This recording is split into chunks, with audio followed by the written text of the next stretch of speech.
हम लोग की यात्रा शानदार रही कि नहीं, ये तो इतिहासकार इसका आकलन करेंगे, लोग बताएंगे। हम इतना ही आपसे कह सकते हैं कि हम लोग की यात्रा शानदार रही या न रही, पिछले 1 साल यात्रा ईमानदार जरूर रही है। हम लोगों ने जो संकल्प लेकर इस यात्रा की शुरुआत की है, उसके ईमानदारी पर, उसकी शुद्धता पर अभी तक तो कम से कम किसी ने आंच नहीं आने दी है। उसमें आप सबका सहयोग है। तो मैं 2 बातें ही कहूंगा।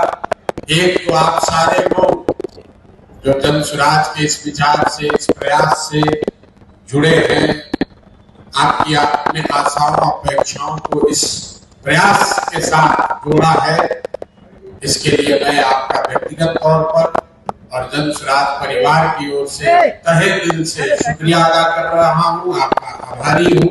और इतना ही विश्वास दिला सकता हूँ कि परफेक्ट तो कोई नहीं है।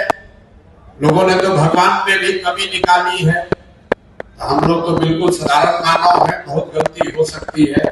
लेकिन प्रयास ये जरूर रहेगा कि मेरे आचार विचार प्रयास से आपको कभी जीवन में शर्मिंदगी ना उठानी पड़ेगी, आपको कभी सर नहीं झुकाना पड़ेगा।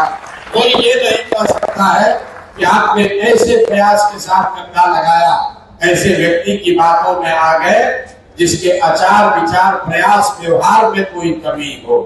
तो उस ईमानदारी और शुद्धता का वादा आपसे कर रहे हैं। कोशिश ये रहेगी कि जो कुछ भी भगवान ने शक्ति बुद्धि दिया है वो इस प्रयास के बेहतरी के लिए, इस प्रयास के जरिए समाज के बेहतरी के लिए लगाया जाए। आप सब इसमें सहभागी हैं, इस सब सहयात्री हैं, आप मार्गदर्शक भी हैं, आप आलोचक भी हैं, आप हमारे सहयोगी भी हैं। इस सब के लिए आपका धन्यवाद कर रहे हैं। इस सम्मान के लिए, इस विश्वास के लिए आपका आजीवन ऋणी रहूंगा। बहुत बहुत धन्यवाद।